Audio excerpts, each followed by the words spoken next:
एक बात बताना चाहता हूं, 2 चरण का चुनाव हो गया है, मालूम है ना आप लोगों को? कितने चरण का चुनाव हुआ है?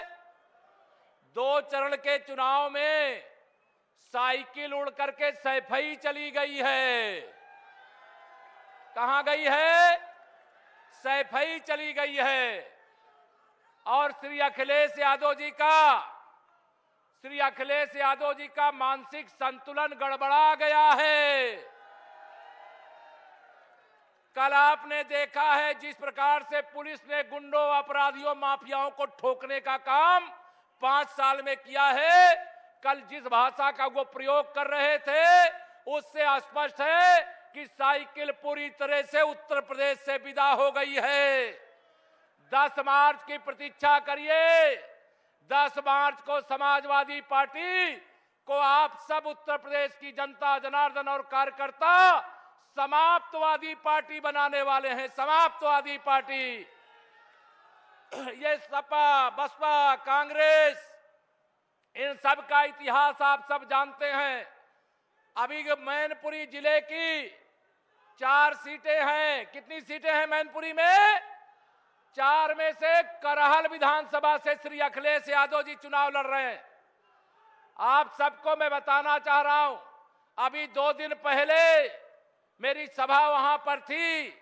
सभा के बाद भारत सरकार के मंत्री, भाजपा के प्रत्याशी प्रोफेसर एसपी सिंह बघेल के ऊपर समाजवादी पार्टी और श्री अखिलेश यादव जी के पालतू गुंडों ने हमला करने का काम किया। और उस हमले के बाद उनके खिलाफ तो जो कठोरतम कार्रवाई है वह हो रही है। इस हमले से ही साफ हो गया कि उनका सूपड़ा साफ होने वाला है।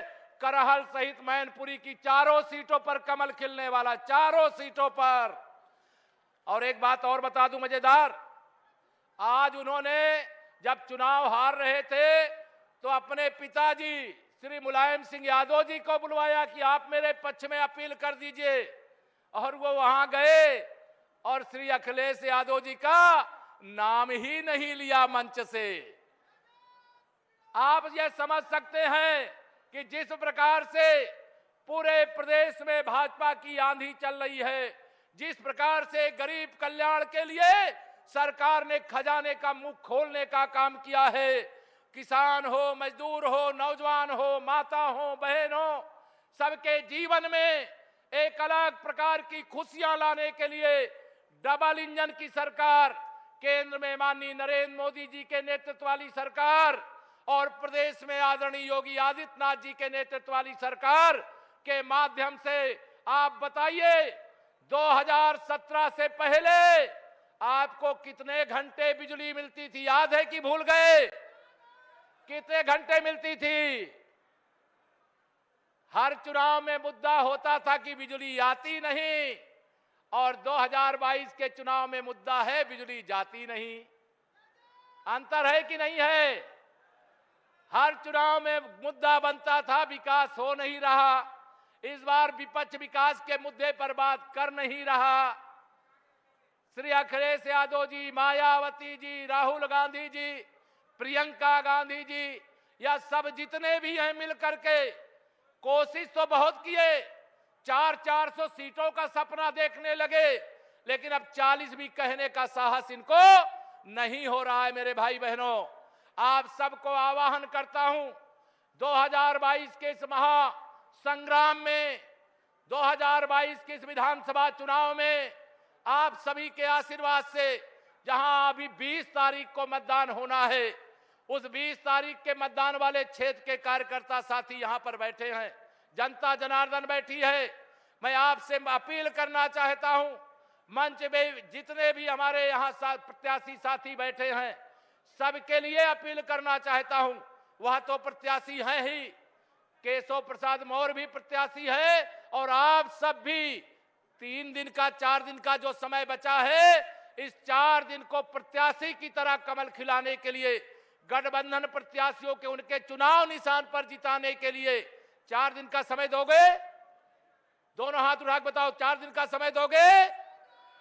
आप 4 दिन का समय दे दीजिए, या जो मंच पर आपके द्वारा विजयी बना करके भेजे जाने वाले भाजपा और गठबंधन के साथियों के प्रत्याशी हैं, या प्रत्याशी आपके सबके आशीर्वाद से जीतने ही नहीं चाहिए, सपा बसपा कांग्रेस के प्रत्याशियों की जमानत जब्त कराने का काम भी आप सब करें, यही मैं आज यहां पर आप सबसे आह्वान करता हूं। आप सब बताइए, डबल इंजन की सरकार ने कोई भेदभाव किया है क्या? कोई भेदभाव किया है क्या? हमारी सरकार के लिए गरीब गरीब एक समान, किसान किसान एक समान, बेटी बेटी एक समान, मजदूर मजदूर एक समान, माता बहन एक समान, हिंदू हो चाहे मुसलमान, हमने किसी से भेदभाव किया है क्या? लगातार देश के माननीय प्रधानमंत्री जी प्रधानमंत्री किसान सम्मान निधि जो आप सबके खातों में भेजने का काम किया जा रहा है, आप बताइए उसमें केवल हिंदुओं को मिलती है कि केवल मुसलमानों को भी मिलती है कि नहीं मिलती है? हमारे लिए किसान किसान एक समान है कि नहीं है? 1.5 साल से कोरोना का महासंकट देश में आया, प्रदेश में आया, माननीय मोदी जी और योगी जी के नेतृत्व वाली डबल इंजन की सरकार ने, आप बताइए, सबको फ्री में राशन देने का काम किया है कि नहीं किया है? हाथ उठा के बताइए, किया है कि नहीं किया है? अगर भारतीय जनता पार्टी ने बिना भेदभाव के राशन भी दिया, इस समय तो साथ में दाल भी दे रहे हैं, तेल भी दे रहे हैं, चना भी दे रहे हैं, नमक भी दे रहे हैं कि नहीं दे रहे हैं? आप सबको मैं भरोसा दिलाना चाहता हूं, आप विश्वास रखिएगा, ये डबल इंजन की सरकार आपकी ताकत है, और मैं कहना चाहता हूं, हम आपकी सुरक्षा, आपका विकास, या दोनों चाहते हैं। लेकिन सपा बसपा कांग्रेस के लोग क्या चाहते हैं? सोनिया गांधी जी चाहती हैं उनकी बेटी उनका बेटा सुरक्षित रहे, श्री मुलायम सिंह जी चाहते हैं उनका बेटा सुरक्षित रहे, लेकिन आप सब अपने बेटी बेटा की सुरक्षा चाहते हो कि नहीं चाहते हो? बताओ, चाहते हो कि नहीं चाहते हो? अगर आप अपने आने वाली पीढ़ियों की सुरक्षा चाहते हो तो भारतीय जनता पार्टी का चुनाव निशान कमल का फूल और गठबंधन का चुनाव चिन्ह, जिनका जहां पर जो है तीनों पार्टियों के चुनाव निशान के सामने वाली बटन दबा करके भारतीय जनता पार्टी और गठबंधन के प्रत्याशियों को ऐतिहासिक वोटों के अंतर से विजयी बना करके भेजने का काम करिए। जैसा मैं आपका उत्साह देख रहा हूं, इस देश के चहेते, इस प्रदेश के चहेते, गरीबों के, किसानों के मसीहा, नौजवानों के उज्जवल भविष्य, माता बहन के सम्मान की रक्षा सुरक्षा करने वाले माननीय प्रधानमंत्री जी का हेलीकॉप्टर यहां पर उतरने वाला है। अभी जब वो आपके बीच में आएंगे, अपने स्थान पे खड़े होकर के देर तक तालियों की गड़गड़ाहट के साथ माननीय प्रधानमंत्री जी का स्वागत करिए। अभी यहां मंच पर आने के बाद जब वो आएंगे तो हार्दिक स्वागत और अभिनंदन कैसा होना चाहिए कि मोदी जी आप चिंता मत करो, आपके सपनों का उत्तर प्रदेश बनाने का जो आपने लक्ष्य रखा है उसे पूरा करने का काम यह उपस्थित जनसैलाब करेगा। आप सबका उत्साह देख करके, उमंग देख करके मुझे विश्वास है कि आप सब आने वाली 20 तारीख को भारतीय जनता पार्टी का, गठबंधन के प्रत्याशियों का जो चुनाव निशान है, भाजपा की त्रिवेणी, भारतीय जनता पार्टी अपना दल और निषाद पार्टी है। भारतीय जनता पार्टी की त्रिवेणी अगड़ा वर्ग, पिछड़ा वर्ग और अनुसूचित वर्ग है। इस त्रिवेणी का मुकाबला जातिवादी राजनीति वाले कर सकते हैं क्या? जातिवाद की राजनीति वाले नहीं कर सकते।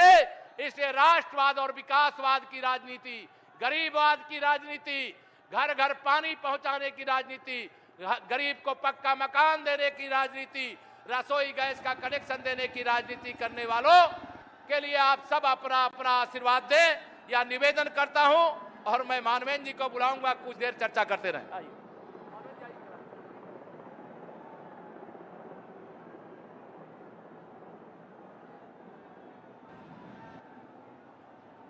मोदी मोदी मोदी मोदी अपने मध्य में अपने यशस्वी प्रधानमंत्री परम आदरणीय नरेंद्र भाई मोदी जी हमारे मध्य में कुछ मिनटों में, कुछ सेकंडों में हमारे मध्य में आने वाले हैं। आप सभी से आग्रह है, हम अपने यशस्वी प्रधानमंत्री आदरणीय नरेंद्र भाई मोदी जी का खड़े होकर करतल ध्वनि से स्वागत करेंगे। भारतीय जनता पार्टी जिंदाबाद।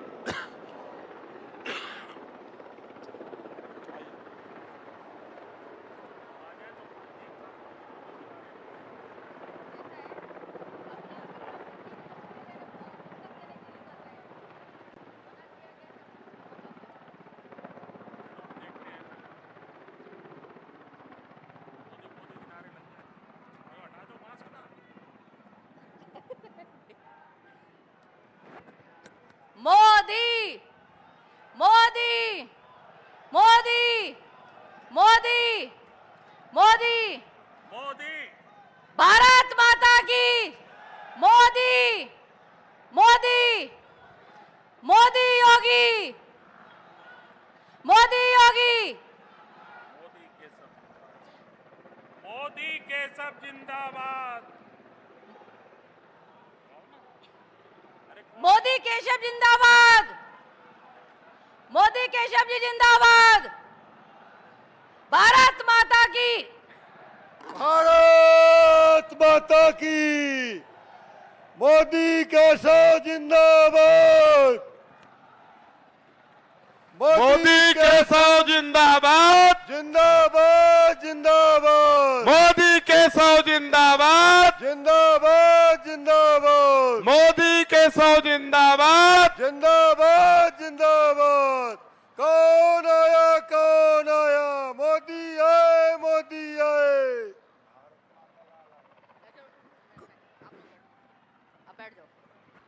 भारत माता की भारत माता की मोदी मोदी मोदी मोदी मोदी मोदी मोदी मोदी मोदी मोदी मोदी योगी मोदी योगी।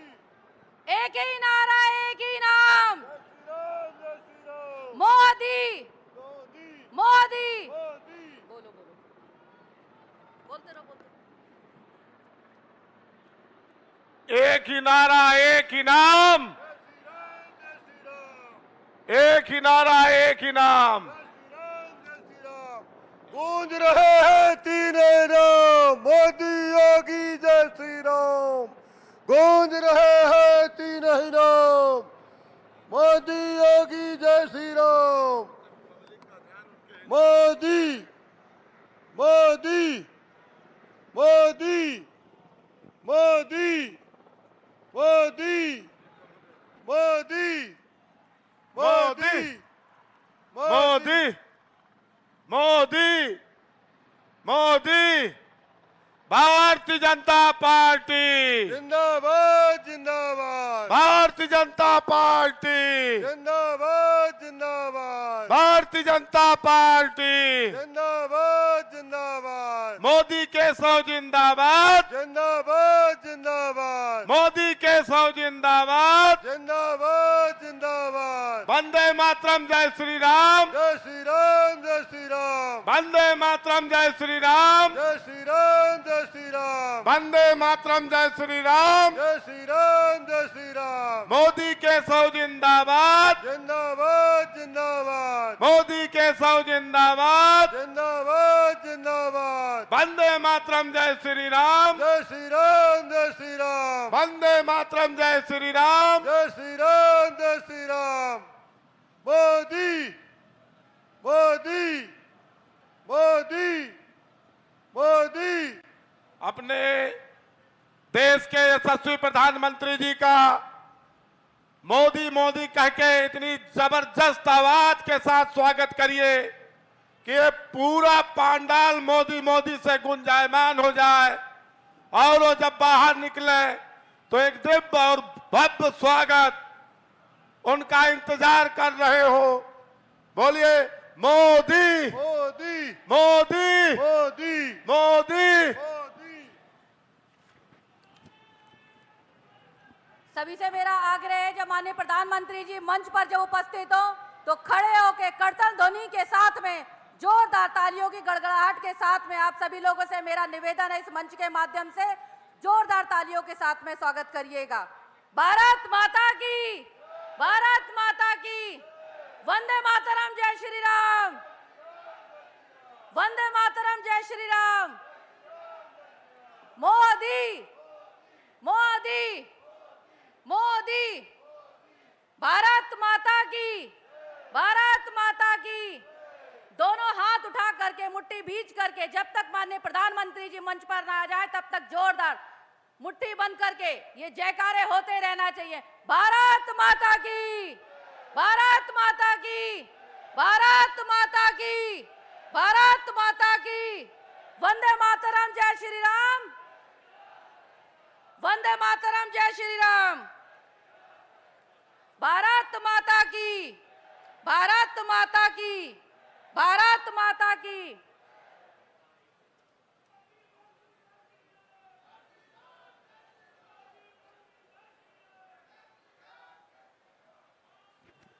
भारत माता की, भारत माता की, भारत माता की। बोले भारत माता की। अभी सबकी आवाज नहीं पहुंची माननीय पीएम साहब के पास तक।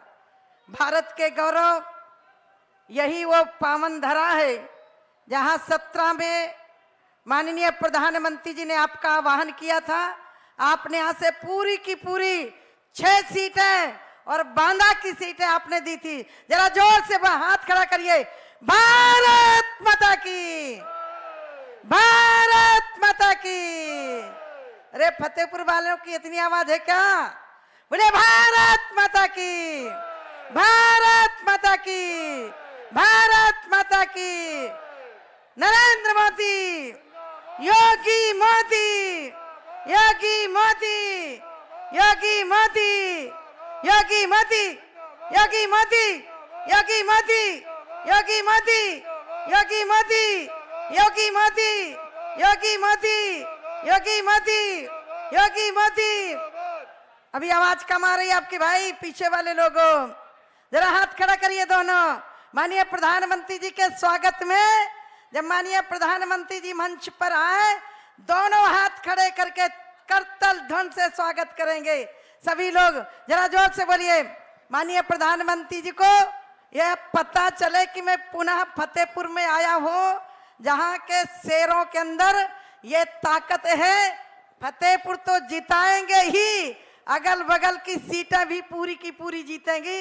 इतनी ताकत है फतेहपुर के और बुंदेलखंड के लोगों में। एक बार जोर से बोलिए भारत माता की, भारत माता की।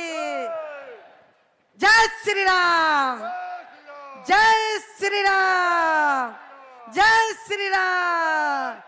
केशव मोदी, केशव मोदी, केशव मोदी, केशव मोदी, केशव मोदी, केशव मोदी, केशव मोदी, केशव मोदी, केशव मोदी। योगी मोदी, योगी मोदी, योगी मोदी, योगी मोदी, योगी मोदी। जय श्री राम। जरा हाथ खड़ा करिए सब लोग। एक ही नारा, एक ही नाम, एक ही नारा, एक ही नाम, एक ही नारा, एक ही नाम, एक ही नारा, एक ही नाम। मथुरा काशी बोल रहा है जय श्री राम।